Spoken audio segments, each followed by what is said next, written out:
बिल्कुल, बहुत ही।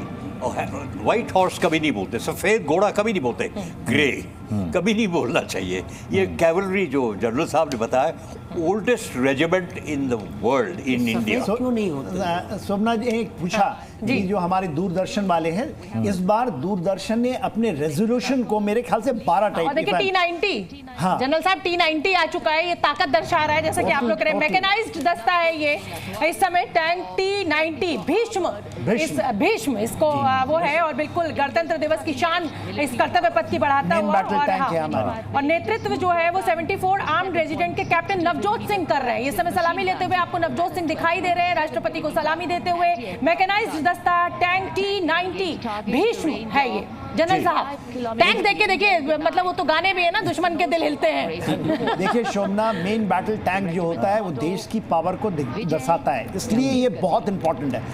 T90 भीष्म जो हमारा है, ये एक माना हुआ टैंक है जिसकी स्पीड, मोबिलिटी एंड प्रोटेक्शन, दो चीजें होती हैं जो मेन कैरेक्टरिस्टिक है, और इसके पास दोनों चीजें हैं, क्योंकि ये एकदम हेवी टैंक्स नहीं है, इसके सम्मिश्रण किया गया है, इसमें दुश्मन से कांपता है। जी, शंकर प्रसाद साहब, मैं आपके पास आना चाहूंगा। देखिए इस बार परेड में कहा जा रहा है आत्मनिर्भर भारत।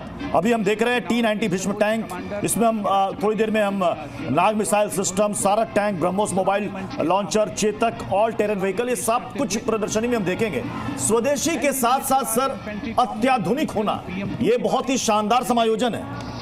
बिल्कुल, और शंकर प्रसाद सर, शंकर प्रसाद जी लेते, फिर रंजीत जी मैं आपके पास आऊंगी, आप बिल्कुल शांत बैठे, अपना योगदान दें आप। जी शंकर जी। जी आप बिल्कुल ठीक कह रहे हैं, आप बिल्कुल ठीक कह रहे हैं। ये जो आपने टैंक देखा T90, इसको भारत में बनाया जा रहा है, ये भारत में बना हुआ टैंक है, ये इम्पोर्टेड नहीं है, हालांकि रशियन डिज़ाइन है, T90 का डिज़ाइन है, लेकिन इसका नाम भीष्म है और ये बड़ा कारीगर हथियार है। लेकिन इसके साथ साथ एक बात और समझने की ज़रूरी है कि आज के हालात में लोग कहने लगे हैं कि टैंकों की अहमियत कुछ कम हो रही है, क्योंकि ड्रोन्स की वजह से, ड्रोन्स ने काफ़ी खतरा पैदा कर दिया टैंकों के लिए। लेकिन ये बात मैं मानने को तैयार नहीं हूँ कि टैंक अब अपनी अहमियत खो बैठे।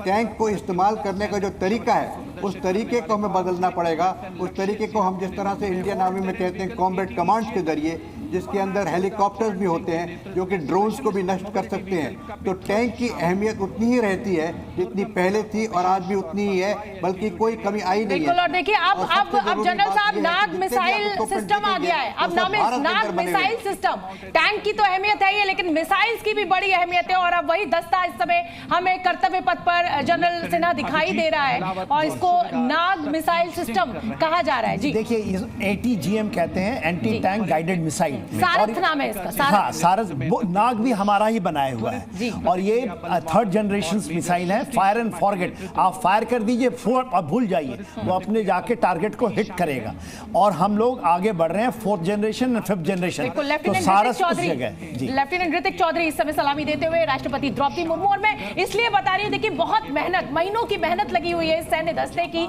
इस प्रिसीजन के साथ कदम से कदम मिलाकर ये कैसे आगे बढ़ रहे हैं, इसलिए मुझे लगता है कि आज इन बहादुरों के नाम भी हमें जरूर मेंशन करने चाहिए। जनरल सिन्हा, एब्सोल्युटली, आप कर रही हैं। बिल्कुल, मैं पूरी कोशिश कर रही हूँ कि जो सलामी दे रहे हैं और जो लीड कर रहे हैं उसको उनके मैं नाम बताऊं, तो जैसा कि बताया कर्तव्य पथ पर इस समय नाग मिसाइल सिस्टम नामे मौजूद है, सारथ इसको बताया गया है, ताकत दिखाते हुए भारत की